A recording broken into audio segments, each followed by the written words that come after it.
Welcome to the second week of Advent. It is Thursday, December the 12th, 2024. This is the Manna at the Tap podcast provided by Tapestry Ministries, and in it, we actively seek the spiritual nourishment our souls crave. Together, we explore one of the daily lectionary readings designed to be the manna that nurtures our spiritual growth and provides the sustenance our souls need. I'm Gloria, a fellow traveler on this spiritual journey, and together we share insights and interpretations from these readings that enrich our spiritual lives. The people of Judah were in a terrible state. There was gloom and doom on every side.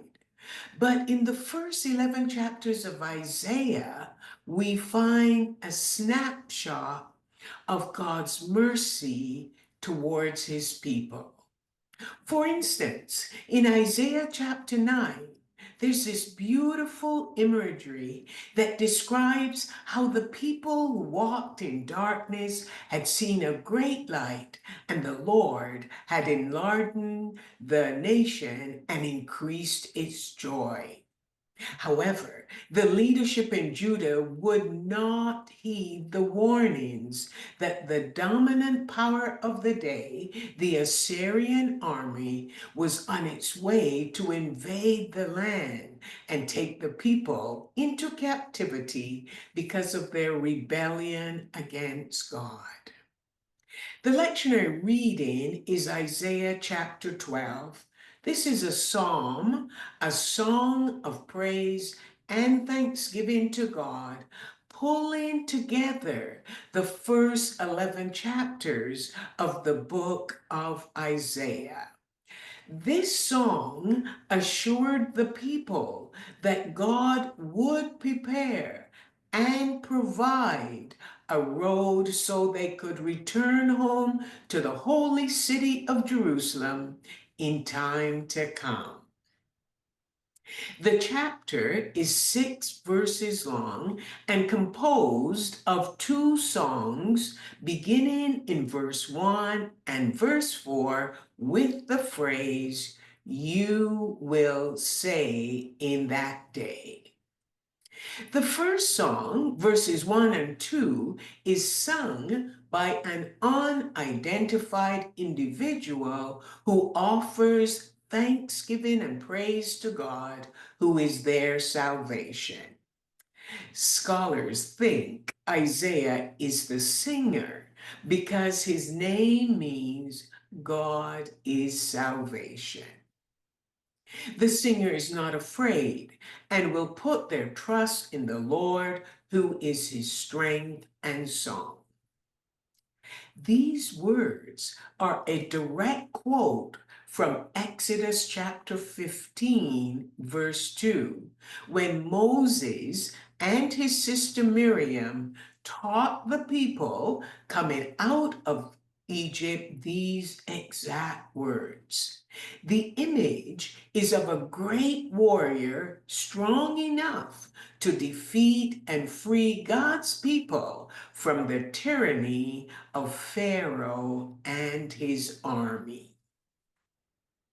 The second song, verses 4 to 6, is a communal song in which a choir joins their voices to the soloist in praise of God, exalting his name in verse 4 because of the glorious things he's done in verse 5, and the song ends with the singers giving thanks that the Holy One of Israel is among them in his greatness in verse 6. Now, between the two songs is verse 3, and this is addressed to the gathered community. They will joyfully draw from the springs of salvation. This verse is a reminder that God's salvation, like water, is essential to the survival of life. The rainwater that falls from the sky to the earth forms springs for all the world's people to drink. So salvation is God's saving power that makes it possible for his people to trust him instead of being afraid when situations and events happen beyond their control.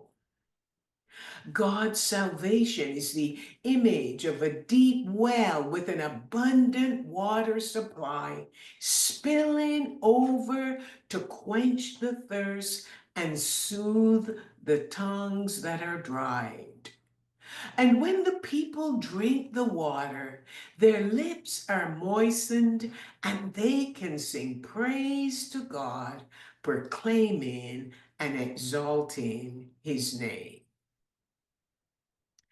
How can we apply the song of Isaiah 12 to our lives during this season of Advent when we are surrounded on every side, at home and abroad, near and far, by bad news which makes us afraid?